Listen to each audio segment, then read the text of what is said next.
Muito boa tarde para você que acompanha aqui as redes sociais do Power Mix e você que está no nosso canal do YouTube.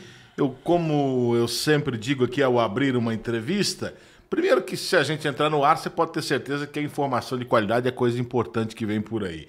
E segundo, se você está nos assistindo, você recebeu o link de alguma maneira, seja pelo Instagram, seja pelo celular, você recebeu esse link. E hoje eu tenho o prazer de receber aqui esse camarada que é muito querido de nós todos e toda a sociedade, até pelo grande trabalho que faz aqui no município junto com a sua corporação, o comandante da 5ª CIBM de Nova Mutum, capitão Thales Emanuel. Tem tema importante, tem papo muito legal vindo aí hoje. Thales, boa tarde, obrigado aí. Boa tarde, Maurão. Eu que agradeço o convite aí. Estamos à disposição de todo mundo. O que precisarem, bombeiros 24 horas, sempre prontos. Agora, a gente estava comentando aqui fora do ar, que benção seria se fora de época assim desse pelo menos uma chuvinha dessa por mês, né? Nossa, bênção de Deus. Pelo menos uma por mês aí, igual você falou, né, Mauro? Pra gente ia ser excelente. Começa agora, por exemplo, daqui 30 dias... É uma virada de chave pro bombeiro. Parece que é um novo ano, né? Porque começa o período proibitivo do fogo e as coisas ficam muito críticas. Estão preparados para esse ano? O Corpo de Bombeiros, na verdade, o estado de Mato Grosso, né, passa por essa fase. A gente chama de período proibitivo, justamente por conta da proibição de todo e qualquer tipo de queimada. Então, só para o pessoal entender, por que acontece isso? Incêndios são fogos que saíram do controle. Então, ou seja, aconteceram sem que devessem acontecer. Só que existem queimas controladas, que são autorizadas pela SAMA, pela SEMA, através de requisições. Então, existe toda uma burocracia fora do período proibitivo. Então, você coloca ali de janeiro até junho e de dezembro, novembro, dependendo do local, as pessoas ainda conseguem fazer essas queimas controladas. Só que é só em região rural com autorização. Depois desse período, por exemplo, a partir de 1º de julho, nem com autorização? Nem com autorização. Então, às vezes a pessoa tem uma autorização para outro período e tenta emplacar essa autorização no meio do período proibitivo. Não se pode colocar nenhum tipo de fogo e nem incêndio em nenhum local. O que vai acontecer com a pessoa, Thales, se ela teimar em fazer isso? Pronto. Vamos colocar primeiro em terreno urbano aqui, dentro da cidade, né? Independente da época, é proibido incêndios em folhas, em lixo, limpar o quintal, limpar o terreno. A pessoa pode sofrer multa através da Secretaria de Meio Ambiente e, dependendo da situação, se ela for pega em flagrante, ela pode ser presa. Bacana. E uma coisa que você me falou ontem por telefone, achei interessante, não é competência do Corpo de Bombeiros prender ou multar essa pessoa. Tem um departamento para isso? Como funciona? Isso. A questão da prisão, se o Corpo de Bombeiros chegar, pegar a pessoa no flagra, colocando fogo, ele pode sim fazer a prisão dessa pessoa. Por quê? Ela foi pega em flagrante cometendo um crime. Mas a notificação, a multa, a responsabilização dessa pessoa, ela é feita pelo DPDU, um departamento específico da Prefeitura Municipal que é responsável por esse tipo de situação. Deixa eu ver aqui. Ontem o Thales até me passou o contato da DPDU e eu vou falar para vocês aqui agora. Quer ligar na DPDU? Tá aqui. 99284-2884. Esse é o departamento que você vai fazer a denúncia. Se você tirar uma foto, conseguir filmar, a DPDU vai atrás dessas pessoas e aí as sanções vão ser aplicadas por esse órgão aqui, correto? Isso, com certeza. Então, eu sei que eu tenho um vizinho que todo dia, 5 da tarde, ele vai e coloca fogo na folha. Vai lá, grava um videozinho, coloca o endereço certinho para esse pessoal, que pode ter certeza que eles vão lá, vão notificar e vão tomar as devidas providências. Até porque hoje em dia filmar o camarada que está nessa contravenção aí tá valendo muito a pena. Tem uma lei municipal em vigor e pode até se enquadrar nisso, né? Isso, a lei, não sei se ela está em vigor esse ano, mas pelo que eu fiquei sabendo, acho que era R$500 de bonificação. Tá em vigor, o prefeito falou comigo esses dias. Então, excelente. Tem gente que dá para você pegar o final de semana e você faturar aí uns 3 mil, porque parece... Não, é claro que é impressão da gente, não quero ter essa suspeita da pessoa, mas parece que a pessoa deixa exatamente pro período mais crítico para fazer isso, né, Thales? Na verdade, eu acho que a gente começa a prestar mais atenção nesse período. Então, às vezes a pessoa coloca um fogo ali, mais rapidão apaga, só que no período proibitivo, o que é ruim? Fica mais seco e venta mais. Então, a fuligem ela se espalha mais, a fumaça se espalha mais. E por que não pode? Justamente pelo risco. Então, aconteceram muitos incêndios que a pessoa colocou um fogo ali na folha da casa dela, ventou e essa folha foi parar dentro de uma mata fechada, que causou um incêndio que durou mais de mês para que a gente conseguisse controlar. Entendi. Então é justamente por isso. Você está há quantos anos no Corpo de Bombeiros? No Corpo de Bombeiros, 12 anos. O ano passado foi o pior desses 12? Então, em Nova Mutum eu estou há 8 anos. Então, os primeiros 2 anos da minha carreira foram em Goiânia e os outros 10 aqui em Mato Grosso, né? Mas da minha carreira, sim, Nova Mutum aqui foi o pior ano, 2024. O presidente do Sindicato Rural, Paulo Zen, esteve aqui essa semana, até tem uma informação muito legal, preciso confirmar ela com você. O Corpo de Bombeiros está meio que fazendo um inventário do que as propriedades rurais têm de estrutura. Como é que está esse trabalho? Ele já terminou? Ele continua? Isso é interessantíssimo, Mauro. O que acontece? Existe um sistema chamado SICRAIF. Então, se o pessoal acessar o site do Corpo de Bombeiros, os produtores rurais, se conseguir fazer o acesso da sua fazenda, da sua propriedade rural lá, para a gente é interessantíssimo. Qual que é a ideia? Registrar a maior quantidade de propriedades rurais que a gente conseguir em todo o estado de Mato Grosso, todos os recursos que essas propriedades têm. O que seriam recursos? Maquinários para combate a incêndio, caminhão-pipa, brigadista, tudo que a pessoa consegue auxiliar o Corpo de Bombeiros nos combates a incêndios. Pista de avião, reserva de água. Por quê? O bombeiro ele trabalha muito mais com pessoal especializado do que com equipamento próprio. Então eu não consigo tirar um maquinário aqui de Mutum e ir numa fazenda 60 quilômetros daqui.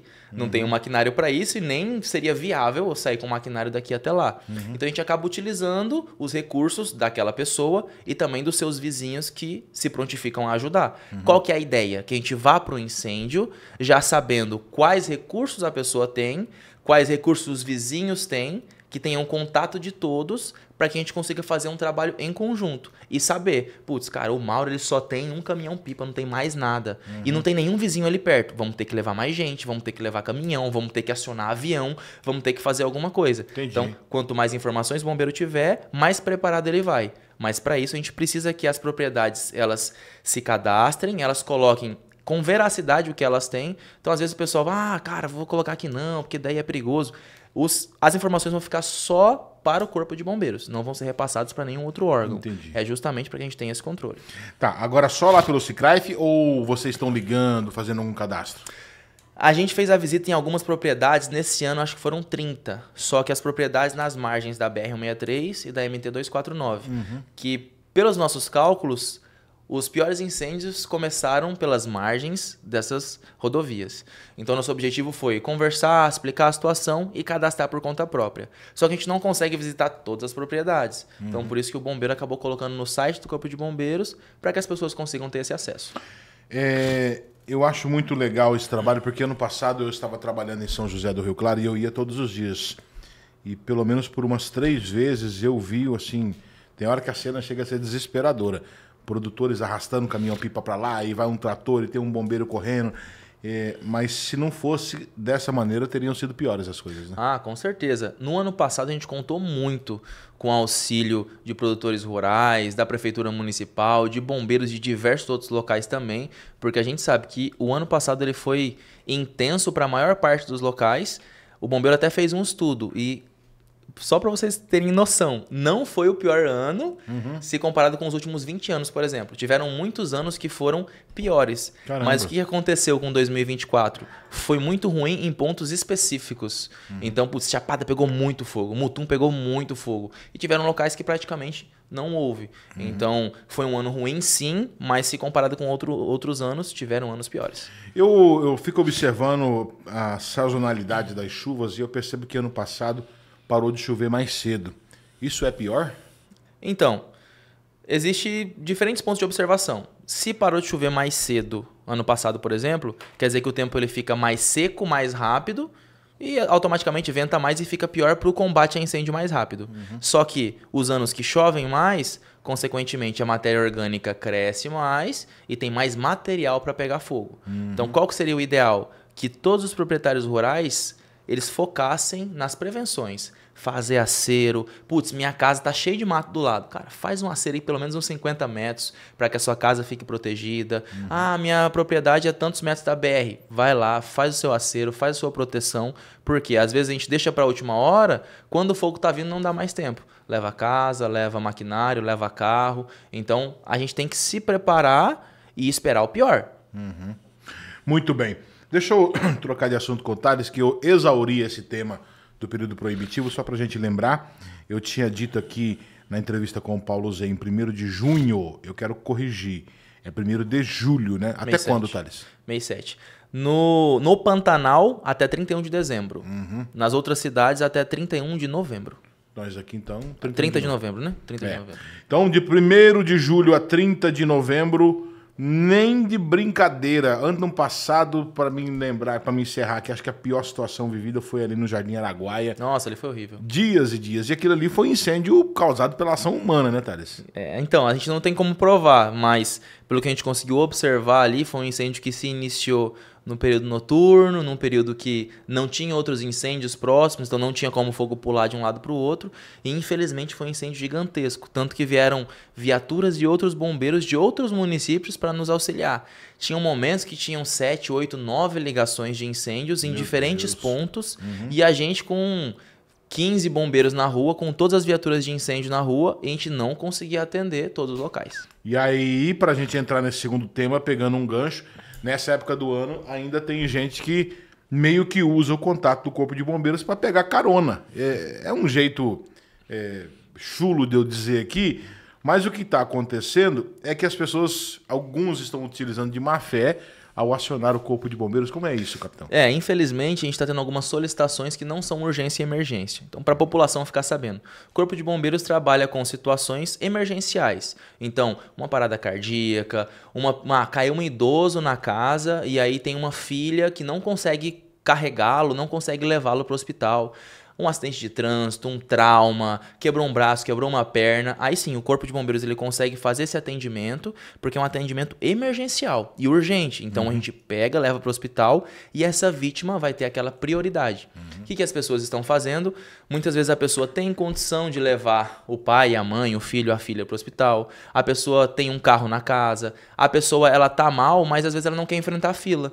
Então ela liga para o Corpo de Bombeiros, ela dá uma valorizada naquilo que ela está sentindo. Ela entende que se ela chegar, por exemplo, no PA de ambulância, ela vai ser priorizada. Exatamente. Então, muita gente entende que o Corpo de Bombeiros ele acaba entrando na frente das outras vítimas. Por quê? Porque, na teoria, todo atendimento do Corpo de Bombeiros ele é urgente e emergente. Então, o que a gente pede? Realmente, a conscientização da população para que entendam que imagina só se eu tô atendendo aqui o Mauro com uma dor de cabeça e uma diarreia, que ele tem um carro em casa, que ele consegue ir de Uber, que não é algo que, putz, Mauro, você vai morrer se não tratar isso aqui agora. E no mesmo momento que eu tô indo te atender, acontece um acidente de trânsito com uma vítima grave, que se eu não atender ela em 5 minutos ela morre. Um rompimento de artéria. Eu não vou conseguir atender essa vítima. Por quê? Porque eu vou estar levando você pro hospital, vou ter que colocar você lá no hospital, esperar seu atendimento e retornar para atender essa vítima. Então, esse tempo ele é muito valioso. Por isso que o Corpo de Bombeiros se concentra somente em situações emergenciais. Bom, já aconteceu com você de você chegar e falar assim, eu acho que esse cara aqui não precisava do bombeiro ter vindo aqui, com você em específico? Então, é porque assim, o Corpo de Bombeiros hoje, a gente é o suporte básico. Então, é só atendimento pré-hospitalar. A gente consegue ver os sinais vitais da vítima de uma maneira meio superficial. Então, pressão, saturação, batimento, a gente analisa a vítima por um todo. Existem sinais que a vítima está grave ou não. A gente consegue analisar isso. Só que para o bombeiro é muito ruim e também muito perigoso a gente avaliar do tipo, Mauro, cara, você não tem necessidade de ir para o hospital. É aquela história, o socorro não vai ser negado, mas exatamente. Que se percebe que o cara tá fazendo uma ceninha ali, apesar de militares, vocês são humanos, né? Pô, você vai falar, esse cara tá de migué comigo. Já aconteceu isso, né? Então, já tiveram situações que a pessoa, vamos supor, estou passando mal, mas a pessoa tinha carro em casa, tinha pessoas para levar ela pro local. E já teve situações que as pessoas falaram, bem que falaram para mim que quando ia com um bombeiro ia atendido antes mesmo. Meu Deus do céu. Não faça isso, tá? Porque você tá tirando a chance de uma pessoa ser socorrida. Aí você fala assim, mas naquele momento a viatura estava desocupada. Mas você não pode prever um acidente. Hoje nós temos o quê? 3, 4 por dia? Hoje, no Corpo de Bombeiros, a gente tem uma viatura rodando por dia, somente. Tá, mas ocorrência de acidente, quantas entram? 3 ou 4? Ocorrência de acidente, todo dia pelo menos. A gente brinca no quartel. Tem um motoqueiro das 7 da manhã, um motoqueiro do meio-dia e um motoqueiro do fim de tarde. É nada. Então, no mínimo aí, você coloca uns 3 acidentes de trânsito por dia envolvendo moto. Só pra você ter noção, Mauro, anteontem, teve um acidente de bicicleta com bicicleta. Que isso, cara. Aí chegou ao cúmulo do impossível. Eu fiquei, Thales, na última palestra que vocês fizeram ali no Salão Paroquial, eu fiquei muito assustado quando o sargento Davi falou, Quando chega às 7 da manhã, tem uma guarnição pronta. A gente está uniformizado, capacete e tudo. Meio-dia, mesma coisa, 5 da tarde. Porque é quase que certo que vai acontecer. E quando chove também. Então, assim, são situações que a gente vê que quando as pessoas não tomam o cuidado necessário, que são os horários de pico, vou chegar atrasado pro serviço. Ai, tô indo para casa. As pessoas, elas se aceleram mais. Por que envolve muito motociclista? Porque é o que tem maior velocidade e dificilmente não vai ter nenhum dano. Às vezes tem carro com carro, mas ninguém aconteceu nada. Estão de boa, porque o carro tem aquela segurança. Sim. Agora, o para-choque da moto é o peito do motoqueiro. E aí ainda tem gente que insiste em ultrapassar pela direita. Eu não aguento mais ver uma situação dessa no trânsito. Eu já passei perto de matar uma pessoa aqui 2 ou 3 vezes. Quando você assusta, o cara tá do seu lado. E é claro que os órgãos de segurança eu tenho visto que estão trabalhando para tentar resolver esse problema. O bombeiro está fazendo o que pode. Só para a gente encerrar. Um outro dado que vocês trouxeram na palestra e me assustou muito. Em 2024, o tempo de resposta do bombeiro foi de pouco mais de 6 minutos. E às vezes em 4, 5 minutos um rompimento de artéria pode fechar uma vida. E aí o município ele vem fazendo um trabalho assim, teve um acidente aqui, vamos colocar um quebra-mola. Teve um acidente ali, vamos colocar outro. Para impedir o aumento da velocidade. Só que com o passar do tempo pode ser que isso piore a situação de vocês, né, Thales? Porque você imagina você pegar uma Arapongas ali com 80 quebra-mola, você não consegue andar, né? A situação do tempo-resposta do bombeiro, na verdade, essa média é para toda a cidade, e contando até mesmo a MT, por exemplo. Então, se você pega um acidente no centro ali, o atendimento ele é muito mais rápido. Porque os militares aqui em Nova Mutum, e em todo o comando regional aqui, Sinop, Sorriso, Lucas e Mutum, o tempo para o militar sair do quartel após o acionamento é 1,5 minutos. É muito rápido. É padronizado. Tá tomando banho, é 1,5 minutos para você se fardar, descer e estar na viatura. Caceta, então, assim, o que o militar tá fazendo? Ele tá jantando, tá almoçando, não importa. Ele desce e vai.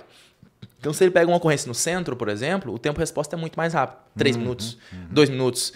Tem situação que é 30 segundos, que é ali do lado. Sim, entendeu? acontece então, muito. Até a média, o pessoal entender. Então, a média é essa. Putz, tive um acidente lá na MT. Não quer dizer que eu vou chegar em 6 minutos. Eu vou demorar mais. Mas se você fizer um pelo outro no final, um balanço... Então, é um tempo que é um dos melhores do estado de Mato Grosso. Bacana. Esse tempo-resposta aqui de Nova Mutum. Excelente. E aí, quando a gente fala de tempo-resposta, realmente, a situação das lombadas, ela atrasa um pouquinho o corpo de bombeiros. Mas eu acredito que tem que ser feito um estudo, que seria, claro, pelo Departamento de Trânsito, da quantidade de acidentes. Por exemplo, na Mamoeiros, depois que instalou os semáforos, diminuiu praticamente para 0 os acidentes lá. Por quê? Porque o pessoal começa a evitar. Então, ali foi excelente. Vai diminuir o tempo do corpo de bombeiros? Pode ser, mas às vezes nem tem mais acidente naquele local. Então, eu acredito que esses estudos são feitos pelo Departamento de Trânsito, buscando esse tipo de situação. Muito bem, bati um papo aqui com o Thales. Thales Emanuel, capitão, comandante da 5ª Companhia. Thales, eu quero primeiro agradecer a sua gentileza de tirar um expediente para poder vir aqui atender a gente. E eu acho que é através daqui que você consegue falar com mais gente. Então, é sempre um prazer te receber. Primeiro pela sua educação e gentileza. E leve um abraço a todos os homens lá da 5ª CIBM. Amém, Mauro. Eu que agradeço aí a participação aqui, poder estar aqui falando com a população, poder conscientizar vocês e dizer que o Corpo de Bombeiros está sempre de portas abertas para vocês. Sempre que vocês quiserem visitar o Corpo de Bombeiros, tiverem alguma dúvida ou alguma solicitação, a gente sempre vai estar de portas abertas. Eu agradeço muito a parceria. Na próxima a gente se fala, hein? Fique ligado aqui no Power Mix, porque o nosso lema ele é cumprido. A notícia em tempo real. Até lá.